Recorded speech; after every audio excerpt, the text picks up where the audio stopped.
Hey everybody, welcome back to Tech Odyssey. So today I'm here with a look at the BlackBerry Classic. So I finally got mine in the mail. Surprise, surprise. I know that I showed this off on a little preview that I put on a Twitter post and on my community tab on YouTube. So I'm glad this is finally here. This right here, I would have to say, is probably the best BlackBerry that was ever made. It built off of the legacy of the BlackBerry 9900, and then it used the foundation of the BlackBerry Q10 to get us here where we ended up when the BlackBerry Classic arrived.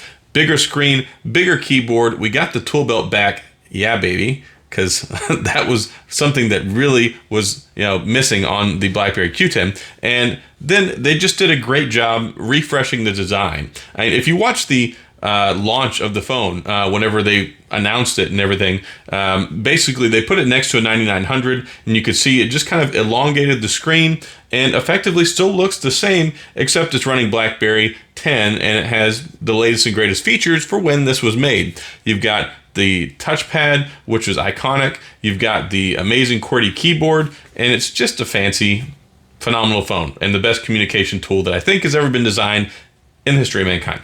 So before we get into this, I do want to say that if this is your first time by the channel, I appreciate you being here. If you enjoy the video, please hit the like and the subscribe button and the little notification bell so you can get updates on the latest videos when they come out.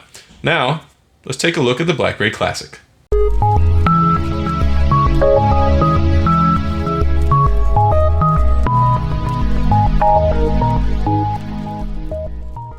All right, so taking a look at the BlackBerry Classic.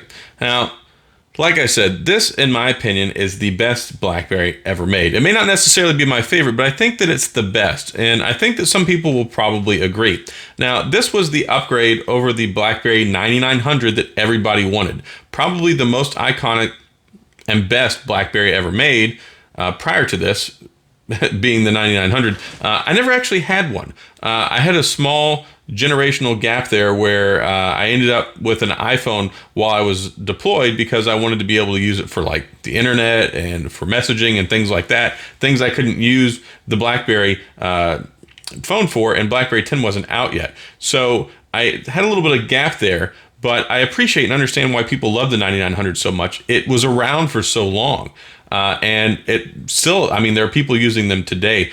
Even when I retired from the military a little over 2 years ago, there were still a lot of people that were using them. People in the business world, some were still using them. They usually carry two phones, of course. They're a civilian in the military or a regular personal and professional phone. But this right here gave you everything that you wanted as a BlackBerry user for somebody who wasn't ready to move over to BlackBerry 10. And for people who were already adopted BlackBerry 10, it was perfect.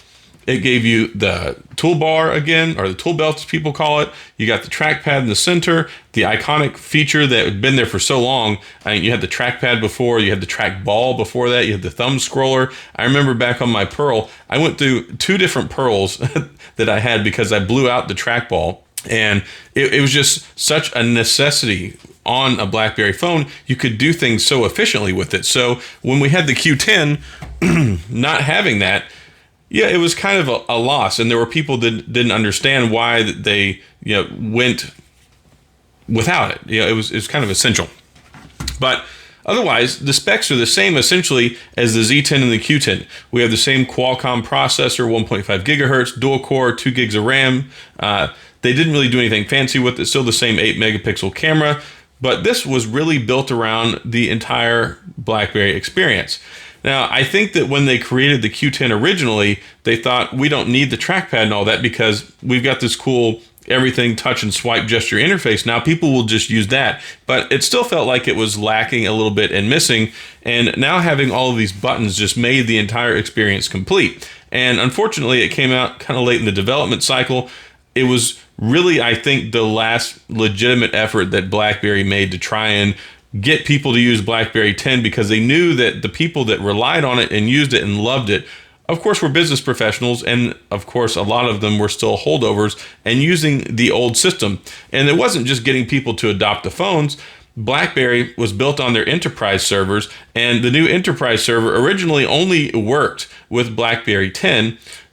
It didn't have legacy support, so people were having to try and have BlackBerry Enterprise software for the legacy devices and also for BlackBerry 10. So they needed people to move over, not just for the server reason, but because of the phone. And ultimately, I believe they did back channel support for that so that they could manage it on both. But still, the phone itself, the most wonderful communication platform tool ever. This right here, in my opinion, is the best keyboard. And I did a poll on my YouTube community, so I wanted to see what other people thought about it, because some people think that the Passport is the best, some people think that the Classic is the best, some people think, of course, the 9900 is the best.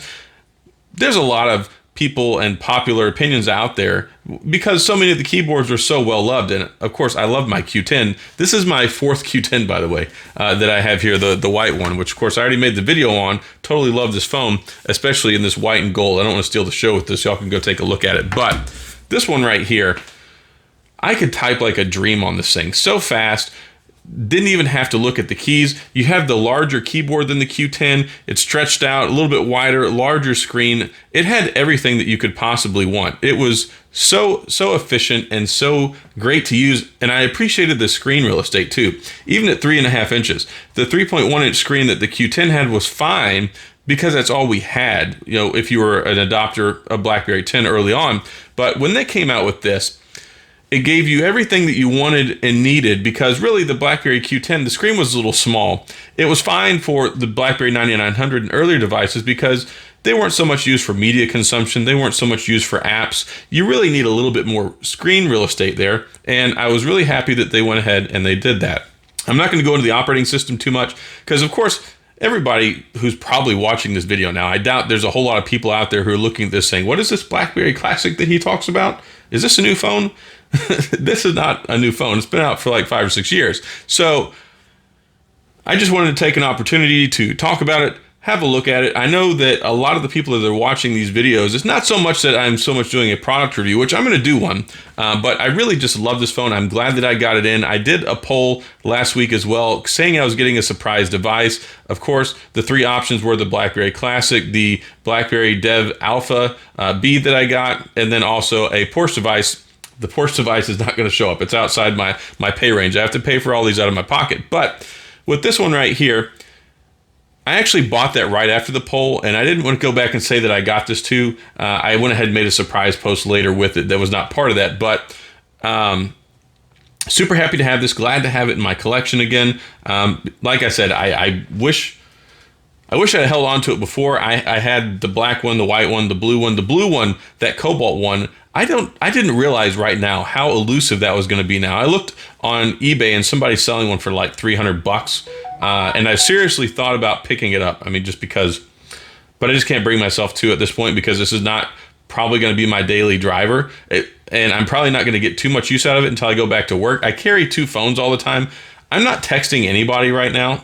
I'm at home with my wife. Everybody's at the house because of all the stuff that's going on. So for work stuff, I use like Google Hangouts, or we use email and things like that. So I'm really not talking to a lot of people, which means I'm not texting. And the biggest hang up with this right now is I can't use Google Hangouts. I can't use Slack. I can use email and stuff, but I'm limited on my communication abilities to work from home with this now. So from a straight texting and email device, there's nothing in the world that I think is better than this right now. But with those external platforms that people are relying on and using now, it makes it really hard for me to use this as a sole primary device. So of course I always carry 2 phones. So, all right, so that's all I've got with this video. Hopefully you've enjoyed it, enjoyed taking a look at the BlackBerry Classic. Now, I'm going to make a full in-depth video of the phone. I'm just really excited about it. I know there's a lot of people that wanted to have a look at it and really enjoy this device. So wanted to take a minute, talk about it, talk about the device, do a little bit of a throwback. And like I said, I am going to go ahead and make a full review like I have with the other phones, but couldn't wait. So here we are with the BlackBerry Classic. If you have any questions or comments, please feel free to leave them down in the comments section. Also, I changed the scenery up a little bit here. Got the different microphone set up and all that. So if you have any comments or feedback on that, please go ahead and put that in there too, because I'm always trying to make my stuff better and more enjoyable for y'all. But yeah, any questions, comments, leave them down in the comments section. Thanks for watching. Like I said in the beginning, if you enjoyed the video, please hit the like and the subscribe button and the little notification bell if you want updates on the latest videos when they come out. Thanks again. I appreciate you watching. I'll see you guys next time.